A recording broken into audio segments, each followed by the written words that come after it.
Hello dear student, welcome in the class of biology. Today we start our new chapter, that is chapter number 11, cell cycle and cell division. All multicellular organisms start life as a single cell. You all are aware that the fertile egg or zygote are grown by the adding of new cell. The new cell arises by the division in the pre-existing cell, and this fact was first suggested by the Rodolphe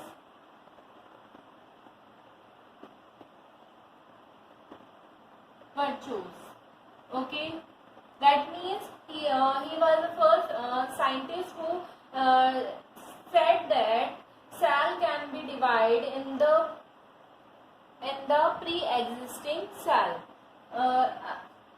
Meaning every cell from a cell, thus the continued life depend on the cell reproduction and cell division.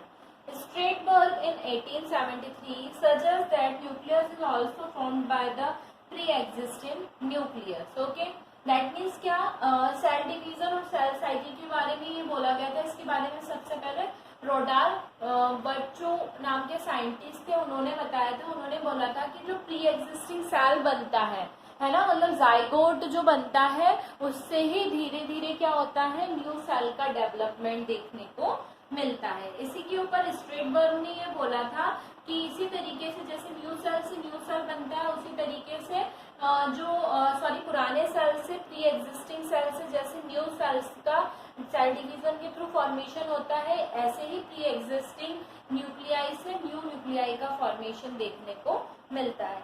Fleming जो थे उन्होंने बताया था कि provide a detail of somatic cell division. ठीक है, मतलब क्या था, फ्लेमिंग जो थे उन्होंने सोमेटिक सेल डिवीजन के बारे में बताया था. और इसी तरीके से किसने बताया था, फ्लेमिंग एक साइंटिस्ट है जिन्होंने सोमेटिक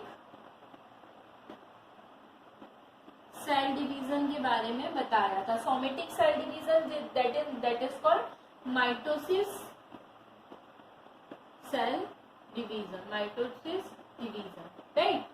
किसने बताया था, फ्लेमिंग ने बताया था. इसी तरीके से नेक्स्ट साइंटिस्ट आए थे फार्मर एंड मोरे. ये दो साइंटिस्ट थे जिन्होंने किसके बारे में बताया था, रिप्रोडक्टिव या गैमेट सेल्स के बारे में बताया था, है ना. गैमेट सेल या फिर हम इसको जेनेटिक सेल्स के बारे में रिप्रोडक्टिव सेल्स भी बोल सकते हैं. इस तरीके के सेल डिवीजन को बोला जाता है मियोसिस डिवीजन. ठीक है, मतलब आप सब जानते हैं हमारी बॉडी दो टाइप के सेल से बनी है, एक है सोमेटिक सेल और एक है जर्मिनेटिव सेल. दो सेल से सोमेटिक सेल के बारे में फ्लेमिंग ने बताया था और उस डिवीजन को बोला जाता है माइटोसिस डिवीजन. और फार्मर और मोरे ने गैमेटिक सेल के बारे में बताया था और जिसको बोला जाता है मियोसिस सेल डिवीजन. आप सब जानते हैं दो तरीके के सेल हमारी बॉडी में, हमारी बॉडी के जितने भी सेल ऑर्गेनल्स हैं उनका फॉर्म सोमेटिक सेल करते हैं, और जो रिप्रोडक्टिव सेल होते हैं that is called gametic cell और जर्मिनेटिव सेल. ओके, जिसके बारे में इन्होंने फार्मर और मोरे ने बताया था. उन्होंने बताया था जेनेटिकली डुप्लीकेट होते हैं डीएनए और इस तरीके से न्यू सेल डिवीजन करके और न्यू ऑर्गेनिज्म के अंदर न्यू ऑर्गेनिज्म का क्या करते हैं, फॉर्मेशन करते हैं. तो इसके बारे में सबसे पहले जो था सेल साइकिल दिया गया था.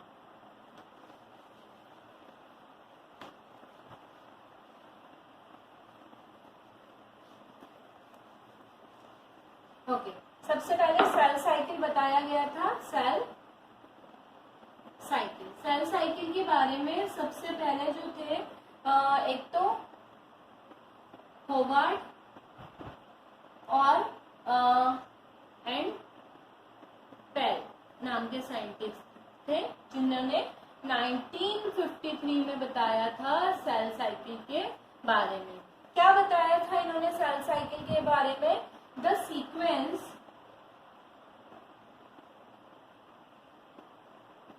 of event by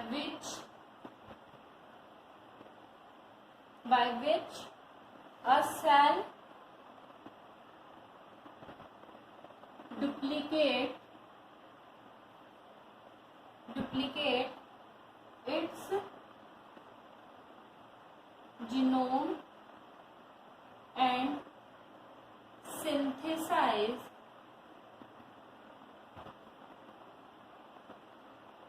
other cell contains and eventually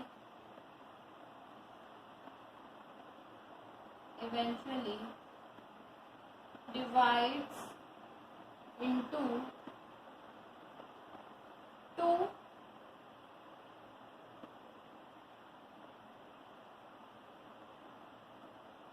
daughter cell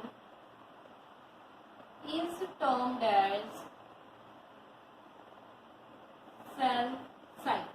मतलब क्या बोला इन्होंने, सेल साइकिल क्या होता है, एक ऐसा इवेंट होता है जिसके अंदर सेल जो होते हैं वो अपने जीनोम्स को डुप्लीकेट करते हैं और अदर सेल के जो अदर कंटेंट्स होते हैं उनको सिंथेसाइज करते हैं और डिवाइड होकर वो टू डॉटर सेल के अंदर क्या हो जाते हैं, टूट जाते हैं। That is called cell cycle और इसी को हम क्या कहते हैं, सेल साइकिल कहते हैं। इस सेल साइकिल को हम डायग्रामेटिकली भी रिप्रेजेंट कर सकते हैं। कैसे डायग्रामेटिकली रिप्रेजेंट कर सकते हैं, सी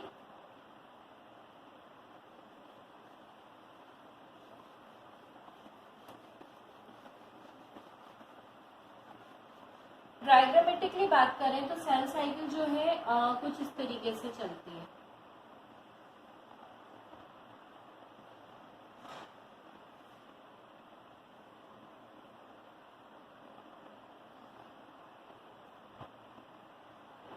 इसे एस फेज बोला जाता है,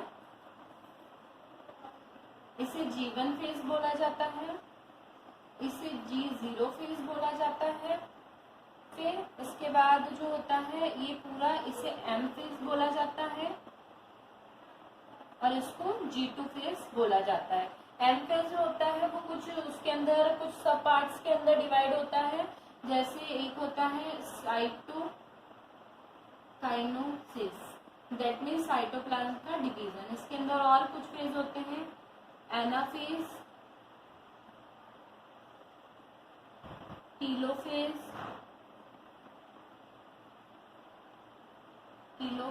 सबसे पहले टीलोफेज होता है, फिर एनाफेज होता है, देन उसके बाद नेक्स्ट जो होता है वो मेटाफेज होता है, मेटाफेज, और इसके बाद वाला जो होता है वो होता है प्रोफेज। ये सारे जो होते हैं सेल डिवीजन में ये सारे फेजेस देखने को मिलते हैं। सो जनरेशन फेज जो होता है ना, जनरेशन टाइम किसे कहा जाता है, एक ऐसा टाइम जिसके अंदर क्या होता है, सेल डिवाइड होते हैं। अगर हम इसके अंदर बात करें तो बैक्टीरिया सेल डिवीजन जो होता है वो 20 मिनट में होता है, ठीक है। ऑनियन के जो रूट टिप सेल होते हैं वो 8 से 10 घंटे में डिवाइड होते हैं और मेमल्स के अंदर कितना टाइम लगता है, 24 आवर्स लगते हैं। कितने, 24 आवर्स। दैट मीन्स आपसे इससे ये पता चलता है सबके अंदर सेल डिवीजन का टाइम जो होता है वो अलग अलग होता है। मेमल्स के अंदर अप्रोक्सीमेटली 24 आवर्स लगते हैं। मैमेलियन, दैट मीन्स हम ह्यूमन की बात कर रहे हैं। बैक्टीरिया के अंदर, बैक्टीरिया सेल की अगर हम बात करें तो बैक्टीरिया सेल जो होते हैं वो 20 मिनट में क्या हो जाते हैं, सेल डिवाइड होते हैं। इसके अलावा अगर हम ऑनियन रूट टिप की बात करें, ऑनियन रूट टिप्स की बात करें तो वो 8 से 10 घंटे रहते हैं, राइट। और इसके बाद अगर हम बात करते हैं ईस्ट सेल की तो वो कितना टाइम लेते हैं, 90 मिनट। जैसे सबके अंदर क्या होता है, अलग अलग टाइम पीरियड देखने को मिलता है। किसका, सेल डिवीजन का। अलग अलग प्लांट, अलग अलग एनिमल सेल में अलग अलग सेल डिवीजन का टाइम देखने को मिलता है और अलग अलग फेजेस भी देखने को मिलते हैं। जैसे सिंथेटिक फेज जिसे एस फेज बोला जाता है, G1 phase, G2 phase, G0 phase, M phase, है ना। ये सारे अलग अलग फेजेस देखने को मिलते हैं जो अलग अलग टाइम में क्या होते हैं, कंप्लीट होते हैं। यूकैरियोटिक जो सोमेटिक सेल होते हैं उसमें दो मेन स्टेज देखने को मिलती है। सबसे पहले होती है इंटरफेज, या फेज 1 और एम फेज, दो तरीके की स्टेज जो होती है वो इसके अंदर देखने को मिलती है। और इस तरीके से क्या होता है, इनका फेज डिवीजन जो होता है वो कंप्लीट होता है। ठीक है, इंटरफेज की अगर हम बात करते हैं तो इंटरफेज में क्या देखने को मिलता है, ये जो होती है इसके अंदर आता है G1 phase, GS phase, G2 phase. ठीक है, ये तीन फेज इसके अंदर देखने को मिलते हैं और इन तीनों फेज को बोला जाता है इंटरफेज। ठीक है, इंटरफेज की अगर हम बात कर रहे हैं तो सेल डिवीजन होता है, इसके अंदर 75 से 90% जो होता है वो इसी के अंदर डिवीजन देखने को मिलता है। इसको लगता है 10 to 20 आवर्स का टाइम लगता है, इतना टाइम लगता है ये सारे फेज कंप्लीट होने में।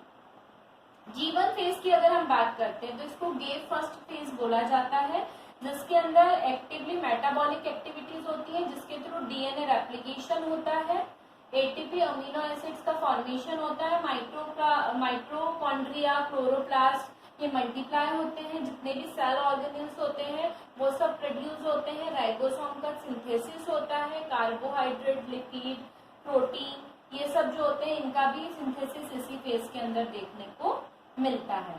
ठीक है, जब ये कंप्लीट हो जाता है तो ये जो होता है इसके बाद नेक्स्ट स्टेज में ये कन्वर्ट होते हैं, दैट इज एस फेज। सिर्फ को सिंथेटिक फेज कहा जाता है। ये जो होता है इस समय डीएनए का रेप्लिकेशन होता है, इस फेज में क्या होता है डीएनए का रेप्लिकेशन होता है और सिस्टर क्रोमेटिड ये बनाते हैं। साथ साथ में स्टोन प्रोटीन भी इसी फेज में सिंथेसाइज होता है। और जैसे ही एस फेज कंप्लीट होता है वैसे ही आ जाता है G2 फेज। G2 फेज की अगर हम बात करते हैं तो G2 फेज के अंदर क्या देखने को मिलता है कि ये जो फेज होता है इसके अंदर जो होता है सेल जो होते हैं वो सेल प्रिपेयर होते हैं डिवीजन के लिए, अपने जैसे न्यू सेल्स को बनाने के लिए क्या होते हैं डिवीजन के लिए स्टार्ट होते हैं। और ये सबसे ज्यादा टाइम लेता है 2 to 5 आवर्स ये टेक करता है अपने स्टेज को कंप्लीट करने के लिए। इसके अलावा अगर हम बात करें तो ये जो होता है इस तरीके का G2 फेज जो होता है इसमें क्या होता है डीएनए रिपेयर होते हैं, जितने भी डीएनए सीक्वेंस बने थे इंटरफेज में उनका रिपेयर इसमें ही देखने को मिलता है। फिर एम फेज स्टार्ट होता है, एम फेज को माइटोटिक फेज भी कहा जाता है, जो जिसके अंदर क्या होता है साइटोप्लाज्म डिवाइड होता है और साइटोप्लाज्म के डिवाइड होने के साथ ही सेल जो होता है वो क्या करता है अपने अंदर सेल डिवीजन करता है। दैट मीन्स कि क्या होता है टेलोफेज, एनाफेज, मेटाफेज और प्रोफेज स्टेज में कंप्लीट होता है। अब इसके अंदर कौन बचता है G0 फेज, इसे बोला जाता है रेस्टिंग फेज। रेस्टिंग फेज क्यों बोला जाता है इसको, G0 फेज जो होता है इसमें क्या होता है कुछ समय का पॉज होता है सेल डिवीजन के समय, और सेल जो होते हैं इस समय कुछ भी एक्टिविटी शो नहीं करते। The cell which are not to divide further do not proceed beyond the G1 phase and start under post differentiation into a special type of cell. Such cells said to be G0 phase of the cell cycle and distribute them G1 cell which soon enter S phase, and the cell in G0 phase remain metabolically active but not longer profile unless called no depending upon the requirement of organism. Some of G0 phase such as fibroblasts which help in the healing and wounds grow and divided again on the demand of the body. Subtype of cell do not divided after attaining full differentiation and finally die. They include nerve cell, skeletal muscle, mature circulating white blood cell and red blood cell.